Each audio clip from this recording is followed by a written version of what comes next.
저는 오늘 성령의 바람 불어와 그 5번째 시간으로요, 자유케 하시는 성령님에 대해 생각하고자 합니다.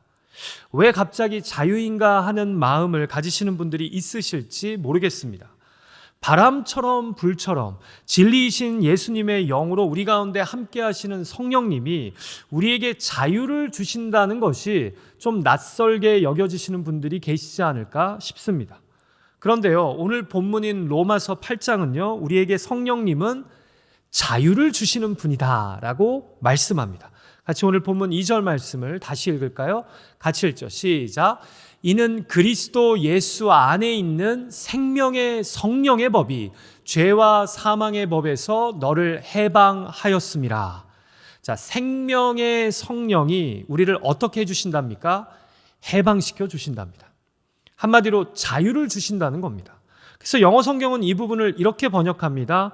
The law of the Spirit who gives life has set you free from the law of sin and death. 생명의 성령의 법이 우리를 어떻게 한다고요? Set you free. 자유케 하신답니다. 여러분, 이것은 로마서만의 관점이 아닙니다. 고린도후서 3장 17절에서 성경은 우리에게 성령님이 충만하게 임한 곳의 특징을 이렇게 묘사합니다. 주는 영이시니 주의 영이 계신 곳에는 자유가 있느니라. 그렇습니다. 주의 영, 곧 성령님이 임하시는 곳에는요, 여러분, 자유가 있습니다. 요한복음 8장에서도 예수님이 진리를 알지니 진리가 너희를 자유케 한다고 말씀하시지 않았습니까? 그런데 어떻게 진리의 영이신 성령님이 계신 곳에 자유가 충만하지 않을 수 있겠습니까? 자, 우리가 오늘 고민할 질문은 이것입니다. 로마서는 왜 성령님을 자유를 주시는 분이라고 말씀합니까? 진리의 영인 성령님이 우리들의 삶 속에 오셔서 허락하시는 자유란 도대체 어떤 자유입니까? 이 질문들의 답을 찾는 가운데 성령님이 우리 개개인에게 주시는 자유와 평강이 넘치기를 간절히 소망합니다. 자, 첫 번째로 성령님은 죄인된 우리를 정죄로부터 자유하게 하십니다. 같이 오늘 본문 1절과 2절 말씀을 다시 한번 읽을까요? 같이 읽죠. 시작. 그러므로 이제 그리스도 예수 안에 있는 자에게는 결코 정죄함이 없나니 이는 그리스도 예수 안에 있는 생명의 성령의 법이 죄와 사망의 법에서 너를 해방하였음이라. 자, 본문의 배경을 좀 설명드리자면요, 복음의 정수를 기록한 로마서에서 사도 바울은 먼저 1장에서 7장의 말씀을 통해 우리가 본질상 진노의 자녀, 곧 죄인임을, 그리고 우리 스스로의 힘으로는요, 자신을 구원할 수 없는 연약한 자임을 설명합니다. 그러면서 예수 그리스도의 십자가가 바로 우리의 죄를 대속하기 위한 구원의 사건이었음을 말씀합니다. 자, 그래서 8장 1절에서 뭐라고 합니까? 이제 그리스도 예수 안에 있는 자에게는 결코 정죄함이 없다라고 선언합니다. 여러분, 정죄가 무엇입니까? 죄가 있다고 단정하는 것을 의미합니다. 그러니까 이 말은 분명 죄가 있다는 말입니다. 그런데 예수님 안에 있는 자에게는 더 이상 결코 정죄함이 없답니다. 왜냐하면 생명의 성령의 법이 죄와 사망의 법에 있는 너를 자유케 했기 때문이랍니다. 여러분, 좀 흥미롭죠? 지금까지 바울은 죄인인 우리가 이 정죄에서 벗어날 수 있는 길은 오직 그리스도 예수의 십자가 대속을 믿어야 함이라고 말씀해 왔습니다. 자, 그럼 우리가 정죄를 받지 않는 이유는 예수님 때문입니까? 아니면 성령님 때문입니까? 여러분, 답은 둘 다입니다. 왜냐하면 우리는 예수님이 십자가를 지신 대속의 사건을 통해 용서함을 받았지만 이것을 믿게 만드시는 이가 바로 성령님이시기 때문입니다. 우리를 감동시키시는 성령님이 이 복음을 진리로 믿게 만들기 때문입니다. 우리가 이것을 확인할 수 있는 것이요, 바로 성령님의 역사하심을 생생하게 기록한 사도행전인데요. 여러분, 오순절 성령 강림 이후에 성령님의 충만한 임재를 경험한 자들이 각 나라의 방언으로 예수를 그리스도라고 증언합니다. 그러자 수천 명의 사람들이 모여서 베드로가 전하는 복음을 듣게 되고요. 그리고는 마음에 찔림을 갖게 되죠. 우리가 십자가에 못 박은 예수가 바로 우리가 기다리던 메시아, 그리스도, 구원자셨다고 말입니다. 이때 이들이 자신들의 죄를 깨닫고 마음에 찔려서 우리가 어떻게 해야 되냐라고 사도들에게 묻습니다. 이때 사도 베드로가 뭐라고 대답합니까? 같이 사도행전 2장 28절 말씀 읽을까요? 같이 읽죠. 시작. 베드로가 이르되 너희가 회개하여 각각 예수 그리스도의 이름으로 세례를 받고 죄 사함을 받으라. 그리하면 성령의 선물을 받으리니. 자, 순서를 보십시오. 먼저 자신들의 죄를 회개하랍니다. 그리고 예수 그리스도의 이름으로 세례, 곧 십자가 대속의 세례를 믿음으로 죄사함, 곧 용서함을 받으랍니다. 자, 그런데요, 그 다음이 중요합니다. 그러면 너희에게 뭐가 임할 것이랍니까? 성령이 선물로 임할 것이랍니다. 여러분, 이 말씀을 돌려서 이야기하면요, 성령님이 아니고서는 자신의 죄를 깨닫지도 인정하지도 회개하지도 않고요, 성령님이 아니고서는 내가 예수의 십자가 대속을 믿음으로 용서함 받았음을 확신하지도 못한다는 겁니다. 그래서 자신의 죄를 회개하고 용서함 받음을 확신하는 자리에는요, 지금 누가 충만하게 임한 것입니까? 성령님이 충만하게 임한 것입니다. 그래서 고린도전서 12장 3절에서 성경이 뭐라고 말씀합니까? 성령으로 아니하고는 누구든지 예수를 주라고 고백할 수 없다 말씀하지 않습니까? 그렇죠. 성령님이 나의 죄를 깨닫게 하시고 회개케 하십니다. 그리고는 2000년 전에 있었던 십자가 사건을요, 믿음으로 내가 용서함 받았음을 확신시켜 주십니다. 이게 다 누구의 일하심이에요? 성령님의 감화, 감동, 역사하심이라는 거죠. 진리의 영이신 성령님, 우리를 감동케 하시는 성령님의 일하심인 것입니다. 그래서 사도 바울이 로마서 8장에서 말씀하는 겁니다. 죄인인 너희에게 더 이상 정죄함이 없는데 이는 그리스도 예수 안에 있는 생명의 성령의 법이 죄와 사망의 법 아래에 있는 너를 해방시켰기 때문이다 라고 말입니다.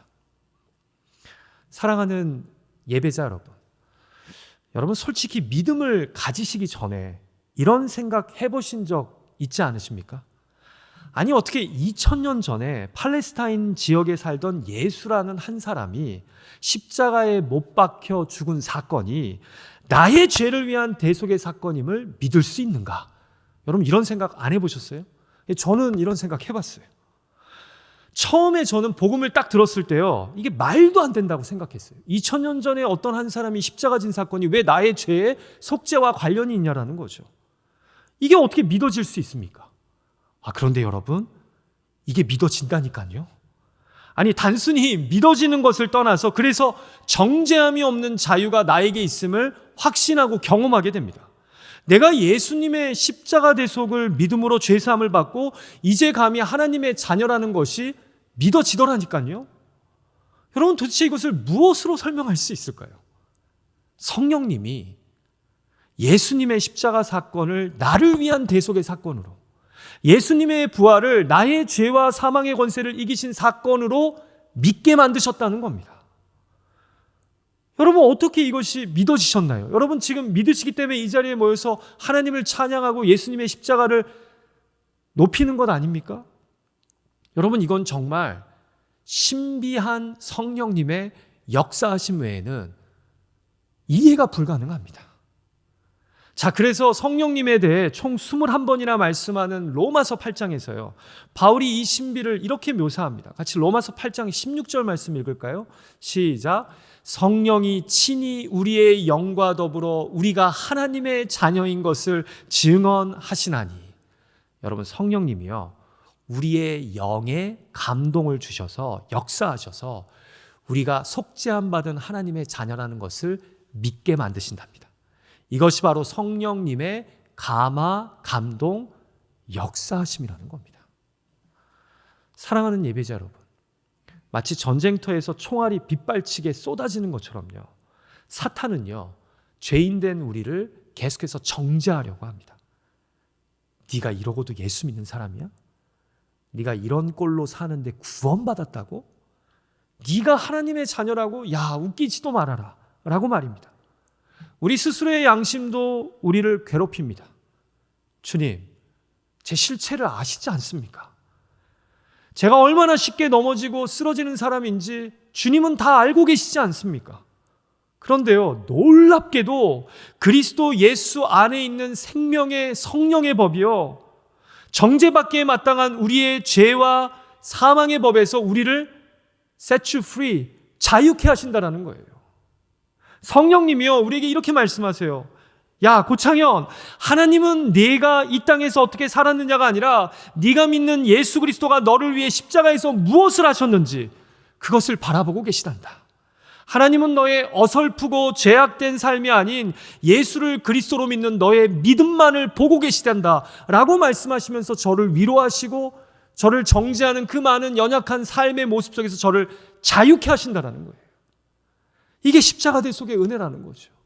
이것을 믿게 만드시는 것이 바로 성령님의 자유케 하시는 은혜라는 거죠. 여러분, 정죄함이 없다는 것은요, 내가 더 이상 법적으로 처벌받아야 할 근거가 없다는 겁니다. 어느 누구도 나를 고발할 수 없다는 거예요. 왜요? 그리스도 예수의 십자가 대속 안에 내가 있기 때문입니다. 이것을 성령님이 내 영에게 감화감동하심으로 증언하셨기 때문이에요. 이것을 믿고 붙잡게 하셨기 때문이에요. 여러분, 본문을 성령의 감동으로 기록한 사도 바울은 아시잖아요. 과거 율법으로 자신을 정죄하고 남을 잘 정죄하던 사람이었었어요. 그런데 그런 그가 예수 안에 있는 생명의 성령의 법이 우리를 정죄에서 해방시켰다고 선언합니다. 그리고 이것을 성령님이 믿게 하십니다. 저는 성령님의 존재 유무를 의심해하는 분들에게 이렇게 말씀드리고 싶어요. 이 황당한 복음을 내가 지금 믿고 있다는 게 성령님의 존재를 증명하는 거예요. 이것을 내가 믿는다니까요. 그리고 그 안에 있기 때문에 내가 그리스도 예수 안에서 자존감이 있다니까요. 여러분, 부디 잊지 마십시오. 그리스도 예수 안에 있는 자에게는 결코 정죄함이 없습니다. 이것은 그리스도 예수 안에 있는 생명의 성령이 여러분을 죄와 사망의 법에서 자유케 하셨기 때문입니다. 도대체 이 자유는 어디서 나온 것입니까? 예수 그리스도의 십자가 구원을 믿는 믿음에서 나온 것입니다. 그럼 도대체 이 정죄함이 없는 자유는 누가 우리로 하여금 누리고 경험하게 한 것입니까? 바로 우리를 자유케 하시는 성령님이 주신 것입니다. 부디 죄인된 우리를 정죄로부터 자유케 하시는 성령님의 역사심을 붙잡고 믿음의 길을 걸어갈 수 있는 저와 여러분이 되시기를 주님의 이름으로 축복합니다. 자, 이제 두 번째로 성령님이 우리들의 삶 속에 오셔서 허락하시는 자유란 어떤 자유입니까? 성령님은 연약한 우리를 육신의 욕심으로부터 자유하게 하십니다. 자, 같이 본문 3절과 4절 말씀을 읽을까요? 같이 읽겠습니다. 같이 읽죠. 시작. 율법이 육신으로 말미암아 연약하여 할 수 없는 그것을 하나님은 하시나니 곧 죄로 말미암아 자기 아들을 죄 있는 육신의 모양으로 보내어 육신의 죄를 정하사 육신을 따르지 않고 그 영을 따라 행하는 우리에게 율법의 요구가 이루어지게 하려 하심이니라. 참, 이 두 절의 말씀에 지금 적지 않은 귀한 은혜의 도전이 있습니다. 자, 여러분, 바울은요, 율법을 통한 구원이 불가함을 3절에서 이렇게 설명합니다. 아무리 율법이 오라도 육신의 뜻대로 살고 싶어하는 우리로 말미암아 오히려 율법이 약해진다고 말입니다. 그래서 육체의 욕구대로 살려고 하는 우리에게 율법을 통한 구원이 어렵다는 겁니다. 자, 그래서 하나님이 자신의 아들 예수를 죄 있는 자들의 육신의 모양 그대로 곧 인간의 몸으로 이 땅에 보내셔서 죄를 없애시려고 그분의 육신의 죄의 선고를 내리셨다는 겁니다. 바로 이런 은혜의 대속을 통해 우리를 구원하심으로 정죄에서 우리를 자유케 했다는 건데요. 자, 그러면서 하시는 말씀이 이런 구원을 통해 이제는 우리로 그 영을 따라 행함으로 율법의 요구를 다 이루게 하셨다라는 겁니다. 자, 그러니까 율법을 지키기는 고사하고 오히려 약화시키는 연약한 우리를 오히려 성령님께서 감화 감동시킴으로 율법에 요구하는 바를 지키게 만드신다는 겁니다. 여러분 아멘이십니까? 이것을 그 다음 절인 5절이요. 좀 더 명확하게 이렇게 설명합니다. 육신을 따르는 자는 육신의 일을, 영을 따르는 자는 영의 일을 생각하나니. 자, 무슨 말씀입니까? 육신대로 살고자 따르는 자는 육신의 일을 생각해서 결코 율법을 다 지키지 못하지만 성령님을 따르는 자는 성령의 일을 생각함으로써 결국 율법을 삶 속에서 이루게 하신다는 겁니다. 자, 그러니까 여러분, 성령님이 우리 삶에 충만하면요, 우리 안에 있던 육신의 욕심의 굴레에서 우리를 자유케 하십니다. 그래서 우리로 육신의 일이 아닌 영의 일을 행하게 하신다는 겁니다. 그래서 여러분, 예배의 자리에서, 말씀과 기도의 자리에서 성령의 충만한 은혜를 맛보는 것이 너무나 중요합니다. 그러면 이 성령께서 육신의 욕심대로 살려는 우리를 자유케 해주세요. 그래서 우리로 하나님의 말씀대로 살게 하시기 때문입니다. 그래서 사랑하게 하십니다. 그래서 남들이 안 하는 일에 나를 헌신하게 만드십니다. 또 용서하고 하나 되게 만드십니다. 다 육체의 욕심과 성정대로 반응하려고 하는 그 굴레로부터 성령님이 우리를 자유케 해주시기 때문입니다. 여러분, 육신의 욕심으로부터 우리를 자유케 하시는 이 성령님의 역사하심을 갈라디아서 5장은 이렇게 묘사합니다. 같이 읽을까요? 시작.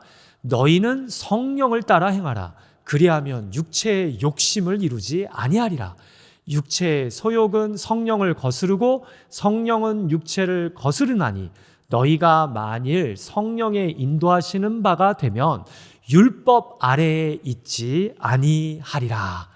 아멘. 사랑하는 예배자 여러분, 우리가 성령 충만하면요, 육체의 욕심을 거스르게 됩니다.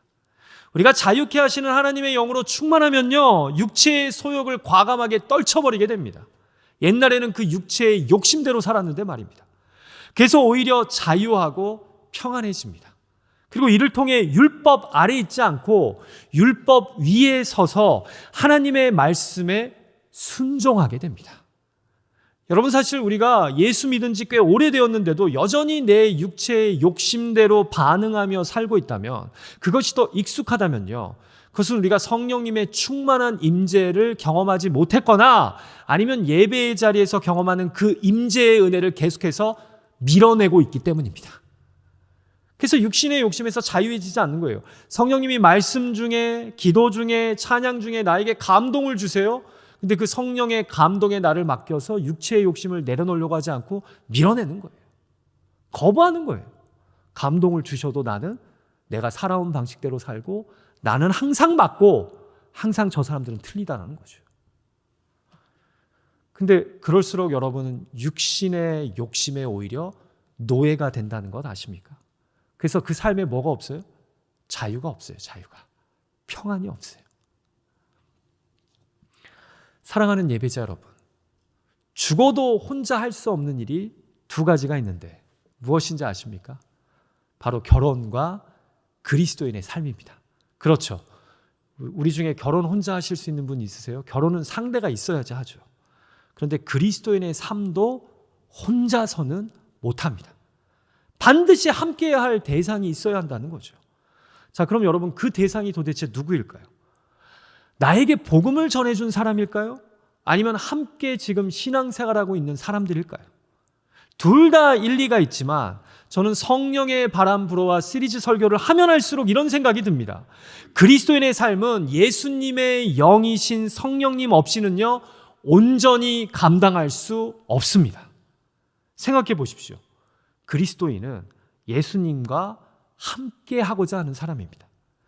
예수님은 우리 안에 거하심으로 함께 하십니다.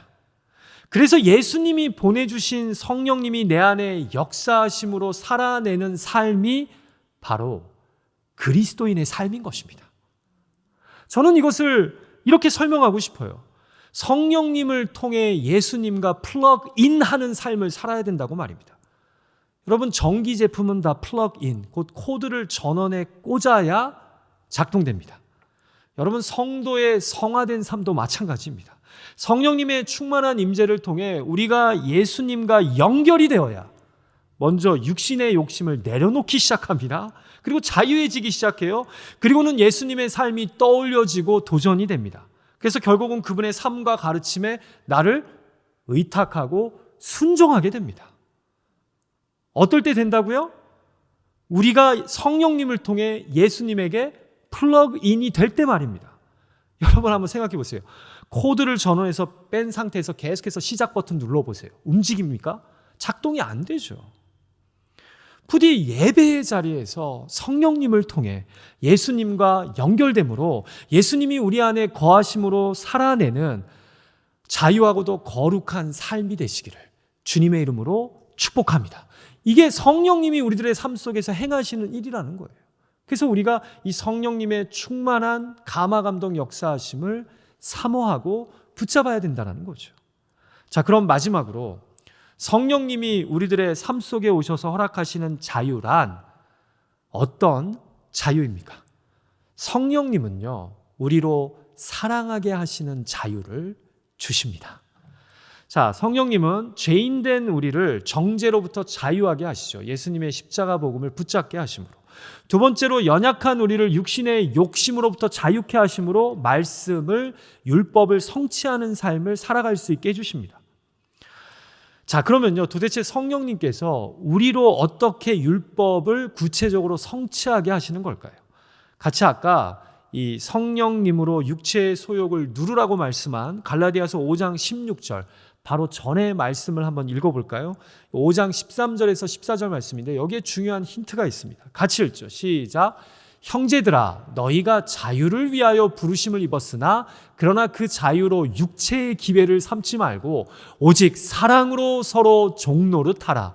온 율법은 내 이웃 사랑하기를 내 자신같이 하라 하신 한 말씀에서 이루어졌나니. 아멘. 자, 지금 사도 바울은요, 이렇게 우리를 도전하는 겁니다. 우리가 예수 그리스도의 복음을 믿음으로 죄로부터 자유해졌다는 거예요. 그런데 이제 그 자유로 내 육체가 원하는 대로 막 살지 말고 오히려 이 자유를 통해 사랑으로 서로 종노릇 해주랍니다. 왜요? 구약의 이 모든 율법은 이웃을 내 몸과 같이 사랑하라는 말씀 하나로 다 성취되기 때문이랍니다. 자, 그러면서 16절에서 이렇게 얘기하는 거예요. 내가 이르노니 너희는 성령을 따라 행하라. 자, 그러니까 성령님이 우리에게 주신 자유로 무엇을 하라는 겁니까? 서로 사랑하라는 겁니다. 이것이 육체의 욕심을 이루지 않는 길이라는 겁니다. 여러분, 이것은요, 로마서 8장 본문과도 맥을 같이 합니다. 아까 읽었던 4절 본문을 다시 한번 읽을까요? 같이 읽죠. 시작. 육신을 따르지 않고 그 영을 따라 행하는 우리에게 율법의 요구가 이루어지게 하려 하심이니라.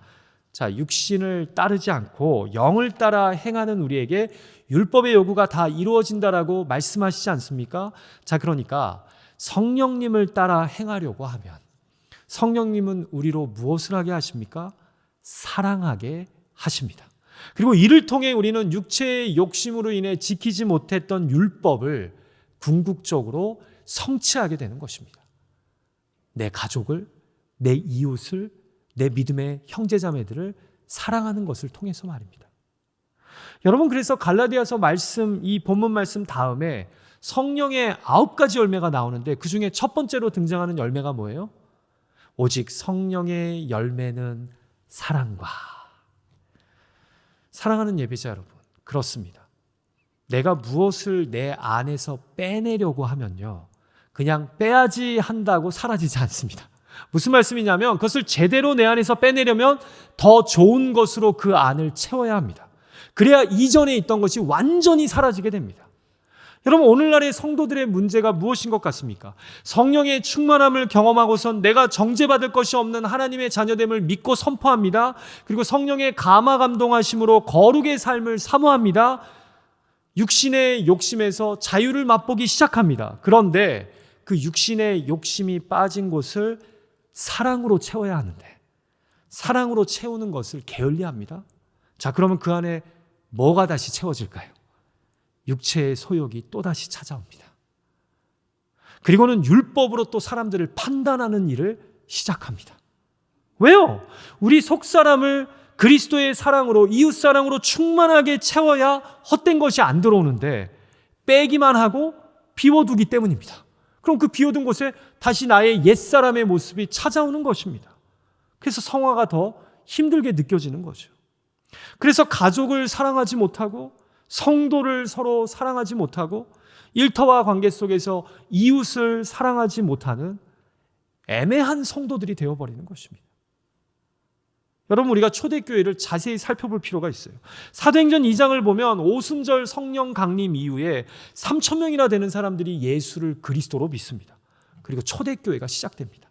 그런데 교회가 시작되자마자 그들이 무엇을 합니까? 믿는 사람이 다 함께 있어 모든 물건을 서로 통용하고 또 재산과 소유를 팔아 각 사람의 필요를 따라 나눠주며, 그곳에 성령님이 무엇으로 지금 채우고 계신 거예요? 서로 사랑하는 것으로 초대교회 성도들의 마음을 채워주신 것입니다. 그래서 여러분, 성령 충만한 교회는요, 사랑하는 교회입니다. 남의 아픔과 고통을 나의 아픔과 고통으로 여기는 곳입니다. 성령님이 예배 가운데 강하게 임하셔서 역사하는 교회는요, 다른 거 없어요. 사랑이 넘치는 교회입니다. 자, 그러면 성령이 충만하지 않은 교회는 어떤 교회일까요? 간단하죠. 서로 미워하고 싸우고 정죄하고 소곤소곤거리는 교회는요, 죄송하지만 성령님이 사라지고 있는 교회입니다. 성령님이 주시는 자유를 통해 예수 그리스도의 복음을 믿는 나에게는 결코 정죄함이 없음을 확신하는 저와 여러분이 되시기를 주님의 이름으로 축복합니다. 더불어 믿음의 길을 걷다가 때때로 연약한 육신의 욕심으로 자꾸 우리로 하여금 옛사람의 모습으로 돌아가려는 마음들이 생길 때마다 우리의 예배 가운데 충만하게 역사하시는 성령님이 우리를 육신의 소욕으로부터 자유케 하실 줄 믿습니다.